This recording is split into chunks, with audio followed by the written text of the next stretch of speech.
वहीं पटना से बड़ी खबर, पटना में कार सवार ने पुलिस कर्मियों को रौंद दिया है। हादसे में 3 पुलिसकर्मी बुरी तरह से घायल हो गए हैं।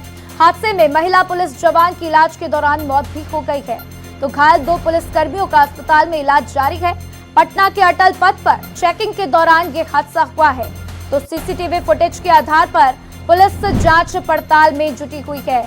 तो पटना में कार सवार ने पुलिसकर्मियों को रौंद दिया और हादसे में 3 पुलिसकर्मी बुरी तरह से घायल हो गए हैं। ये कुछ तस्वीरें भी आपकी टीवी स्क्रीन पर आपको दिखा रहे हैं, मौके की तस्वीर है। तो हादसे में आपको बता दें कि कई लोग घायल हुए और जिनका अस्पताल में इलाज जारी है। तो पटना के अटल पथ पर चेकिंग के दौरान ये हादसा हुआ।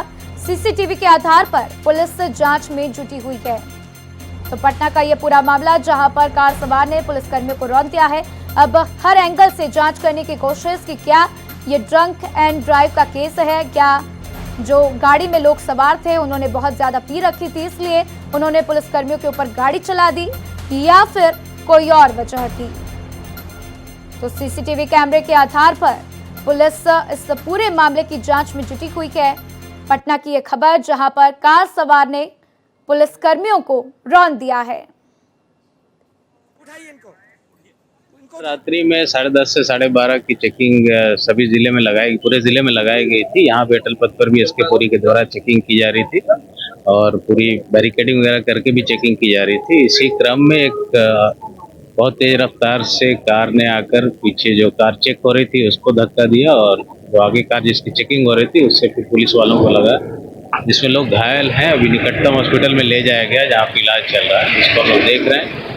जिस गाड़ी ने धक्का मारी थी उसके 2 लोग हिरासत में लिए गए हैं, ड्राइवर फरार हो गया है। आगे की हम लोग कार्रवाई कर रहे हैं। कितने पुलिसकर्मी घायल? 3 पुलिसकर्मी घायल, गंभीर चोटें अभी जाके हम लोग देखें।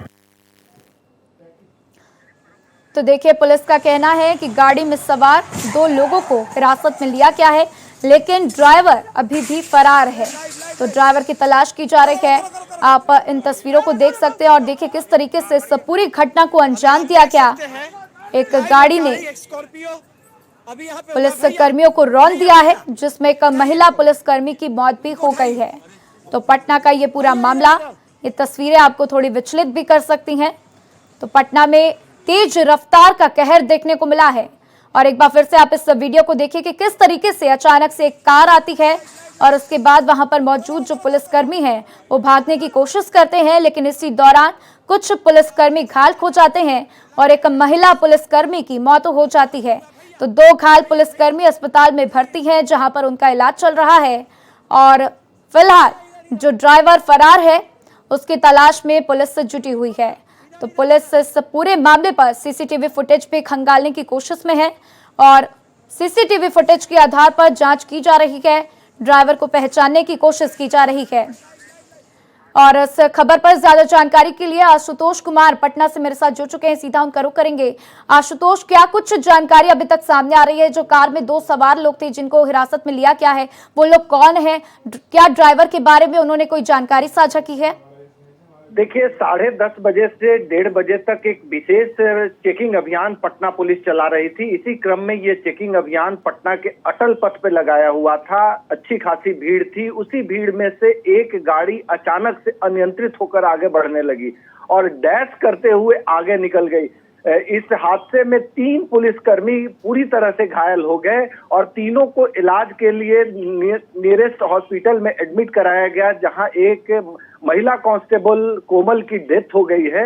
इस मामले में तत्काल पूरे इलाके में सघन चेकिंग अभियान चलाया गया और गाड़ी तो आगे बरामद कर ली गई, लेकिन गाड़ी लगाकर ड्राइवर फरार हो गया था और उसमें जो 2 लोग सवार थे उन लोगों को पुलिस हिरासत में ले ली है।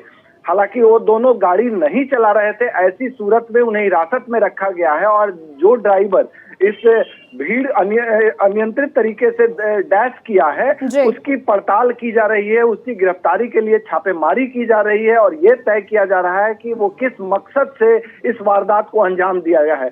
जो 2 लोग हिरासत में लिए गए थे उन लोगों ने बताया है कि ये मेरा ड्राइवर था जिसने अनियंत्रित होकर इस तरह से वारदात को अंजाम दिया है। तो फिलहाल उसकी गिरफ्तारी के लिए छापेमारी चल रही है।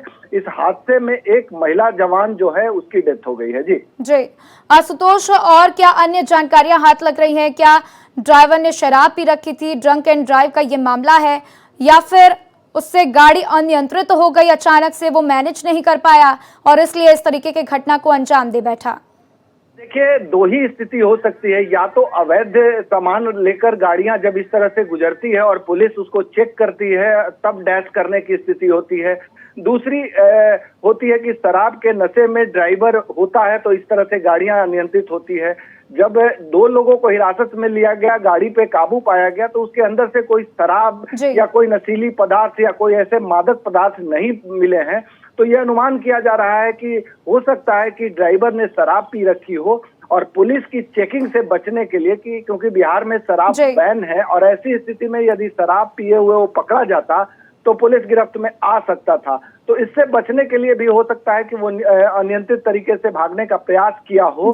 फिलहाल उसकी गिरफ्तारी के बाद ही तय हो पाएगी। हालांकि ठीक ठाक समय बीत चुका है। अगर वो शराब के नशे में भी होगा तो अब वो पीरियड पार कर चुका होगा, लेकिन जब तक उसकी गिरफ्तारी नहीं हो जाती है, उसको इंट्रोगेट नहीं किया जाता है, तब तक अभी पुलिस कुछ कहने की स्थिति में नहीं है। फिलहाल दोनों, एक सब इंस्पेक्टर और एक असिस्टेंट सब इंस्पेक्टर, ये दोनों का इलाज चल रहा है। हालांकि चौथा शख्स भी एक मामूली रूप से घायल हुआ है, जिसको मतलब घायलों की संख्या में काउंट नहीं किया जा रहा है। वो मामूली बिल्कुल। और आशुतोष, और जो लोग घायल हैं उनका इलाज जारी है और अब इस पूरे मामले की जांच की जा रही है। जल्द ही उम्मीद करते हैं कि फरार ड्राइवर भी गिरफ्तार हो जाए। मेरे साथ जानकारी साझा करने के लिए आपका शुक्रिया आशुतोष।